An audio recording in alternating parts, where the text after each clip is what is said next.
Well, the Icers previewed their final season of ACHA play recently with their annual Blue-White game. And the blue team scored 4 unanswered goals in the second of the 2 periods. Came back to win it by a score of 5-3. Now, more importantly, we got a chance to look at the 15 new members of the team, and those new faces and the returning 15 players put on a pretty good show. Now, Billy, I know during the week before the Blue-White game, you and I were talking at a HMA function, another one of the things that you have to go to, with some of the assistant coaches, and we talked about, we had all this excitement coming up to September. Kids got here, and you could follow, if you follow them on Twitter, I would highly recommend it. It's very entertaining. But they were just so excited to get here, and then they get here, and then you had like a week and a half of really hard tryouts, and then it just seems like it's been an eternity actually since they've been there. And the comment was made that you think they might have been practicing too much. And you getting out in the Blue-White game, it's good to get in a game scenario. But what did you take away from this? I mean, this long time between when they get here and then actually what happened in the Blue-White game? I think it was, honestly a blessing to have that much time. Obviously, the tryouts were difficult. The guys really worked hard throughout that time, but we talk about there being 15 new players on the team, but when you actually look at it, you have a new coaching staff coming in that's putting in their own system, and they're trying to implement their identity on the team. You really have 30 guys that are really trying to learn everything from scratch right now. So to have a little extra time for practice, obviously it's not the best case scenario for the players because they're battling each day against each other. But I think as far as a preparation standpoint, it's necessary right now. But now that we've gotten through that time, I think they are really chomping at the bit to get into gameplay. Obviously, the Blue-White game was important for that, but I think Friday night when we play Lebanon Valley, it's going to be they're going to be ready to rock that night. Billy, we've talked about it, and I've talked to Guy and I've talked to the players about it. That with 30 guys on the roster, 3 goalies and 27 skaters, they're all going to be fighting for ice time. And as you say, for the coaching staff, Guy and Matt and Keith, it's a whole new team for them. So I mean, there are battles, and you see that in practice. I mean, there wasn't an awful lot of hitting, as I was joking with Justin Kirkable when I interviewed him this week. The fact that it was more like an NHL All-Star game with not a lot of hitting, just a couple of penalties called. But the guys really, I think, in the practices, they're laying it all out there, so the coaches, they're trying to impress the coaches, and they want to be in that starting lineup on Friday night. Definitely, it's a challenge every day for these guys. Like none of them have like a huge history with the coaching staff here, so it's a blank slate for pretty much every guy.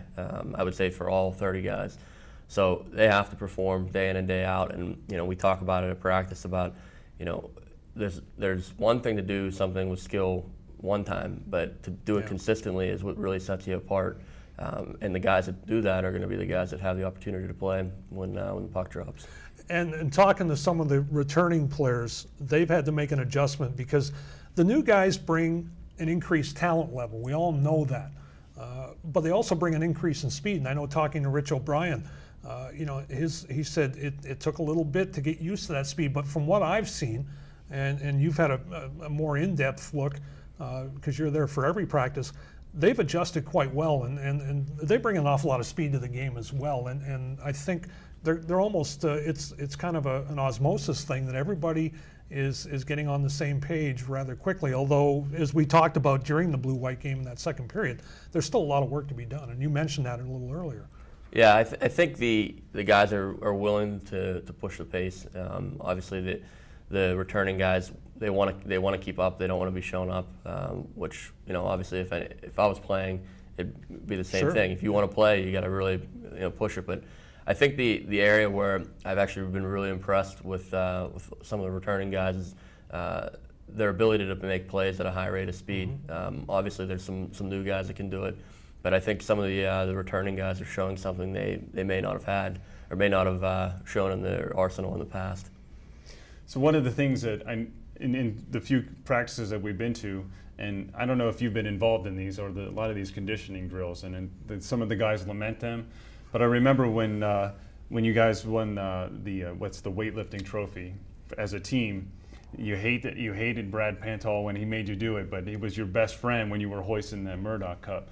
Talk about the conditioning aspect of it. Is this kind of more intense, or the most intense that you've seen it here at Penn State, or is this kind of similar to what you've been used to? I think one of the things that's really helpful right now is because I think we have 30 guys that we could put in the lineup and feel comfortable with. Obviously, having that causes the level of play to rise. Having more depth on a team, then there's someone behind you that can challenge and take your spot. It causes the better players to really elevate their game. And one of the areas you have an opportunity to show what you have to a coach is your conditioning and your commitment. I think that's what really makes the conditioning rise. We talk about Brad Pantall. Like Brad was in our kitchen all the time, pushing us to do our best, and he wanted us to achieve what we really set out to do, and he didn't accept anything less. And I think Coach Gadowsky is similar with his on-ice initiatives. He wants the team to have an identity.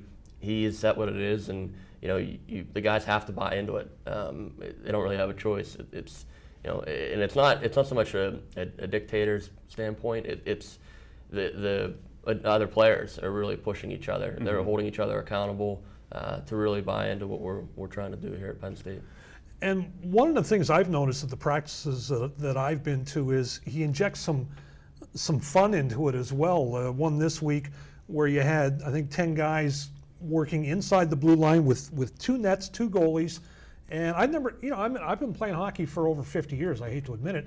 I've never seen a drill like that before. And the guys were, it's like a close checking drill, but it was a fun thing to do as well. And it didn't appear to be drudgery to them. Yeah, and honestly, you might think because of the small area, it's a drill that should be focused on checking, but I really take that. I look at that drill, and I look at a lot of the drills the coach does, and I think he really wants to really train the player's mind, to train their hockey intelligence, to take it to another level. And when you play in a tight area like that, you have to make the decisions much more quickly with the puck.